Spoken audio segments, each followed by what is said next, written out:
KSRTC ജീവനക്കാരന് മർദ്ദനമേറ്റു എന്നാണ് ലഭിക്കുന്ന വിവരം. കരുനാഗപ്പള്ളി ഡിപ്പോയിലെ കണ്ടക്ടർക്കാണ് മർദ്ദനം ഏറ്റത്. പോലീസ് ഇടപെടുന്നു. അതിന്റെ ദൃശ്യമാണ് പ്രേക്ഷകർ കാണുന്നത്. നമ്മൾ കരുനാഗപ്പള്ളിയിൽ നിന്ന് കൊല്ലത്തേക്ക് സർവീസ് വരുമ്പോൾ അവർ അസഭ്യം പറയുകയും പല ആൾക്കാരും അസഭ്യം പറഞ്ഞതേ ഉള്ളൂ. അതിനകത്ത് ഒരു ജീവനക്കാരനാണോ എന്തുവാണെന്ന് അറിയത്തില്ല. ഒരാൾ കയറി മുഖത്തടിക്കുകയാണ് ചെയ്തത്. എന്ത് പറഞ്ഞിട്ടാണ് അടിച്ചത്? അവർ ഇന്ന് എന്തിന് സർവീസ് നടത്തി? ഇന്ന് സർക്കാർ ഡയസ്റ്റോൺ പ്രഖ്യാപിച്ചിരിക്കുകയാണ്. അപ്പം നമ്മുടെ ഇന്ന് ശമ്പളം പിടിക്കും അത്. അപ്പം അതുകൊണ്ടാണ് നമ്മൾ ഡ്യൂട്ടിക്ക് ഹാജരാകുന്നത്. അപ്പം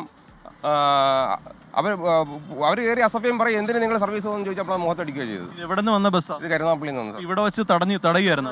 തടയാണ് ഉണ്ടായത്. അതിപ്പോൾ നമ്മൾ തുടർന്ന് പോലീസിൽ പരാതി കൊടുക്കാമെന്ന് വിചാരിക്കുന്നു. അടിച്ച ആൾക്കെതിരെ ബാക്കിയുള്ളവർ പോട്ട് അസഭ്യം പറഞ്ഞത് പോട്ടെ നമുക്ക് കേൾക്കാം. പക്ഷേ കയ്യേറ്റം ചെയ്ത് നമുക്ക് ഒരിക്കലും അംഗീകരിക്കാൻ പറ്റത്തില്ല. ഒരാളാണോ അടിച്ചത്?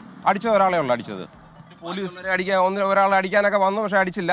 അതിനകത്ത് ഒരാളാണ് മെയിനായിട്ടും അടിച്ചത്. പോലീസ് ഉണ്ടായിരുന്നു ആ സമയത്ത്? ആ സമയത്ത് പോലീസ് വണ്ടിക്ക് വെളിയിൽ ബസ്സിനകത്ത് കയറി അടിച്ചത്. ഒരുപാട് അസഭ്യം പറഞ്ഞു. അസഭ്യം പറഞ്ഞിട്ടുണ്ട്. ഈ സർവീസ് നടത്തിയെന്ന് ആരോപിച്ചാണ് ഇവിടെ നടത്തിയെന്ന് ആരോപിച്ചാണ് ഈ സംഭവം ഉണ്ടായിട്ടുള്ളത്. വലിയ അക്രമമായിരുന്നു.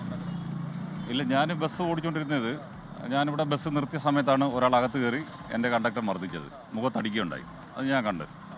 ഞാൻ ഡോറ് തുറന്നിട്ട് എൻ്റെ കാലെ പിടിച്ച് വലിച്ച് ഞാൻ അവരുടെ അടുത്ത് പറഞ്ഞു, ഞാൻ നിങ്ങളുമായിട്ട് മറ്റ് പ്രശ്നങ്ങളോ കാര്യങ്ങളോ ഒന്നുമില്ല, ഞാൻ എൻ്റെ ഡ്യൂട്ടിയുടെ ഭാഗമായിട്ട് വന്നതാണ്. ഇന്ന് ഞാൻ ഡ്യൂട്ടിക്കാരനാണ്. നമ്മൾ ഈ പണി മുടക്കിക്കൊണ്ട് നമുക്ക് ഇതുകൊണ്ട് യാതൊരുവിധ പ്രയോജനമില്ല.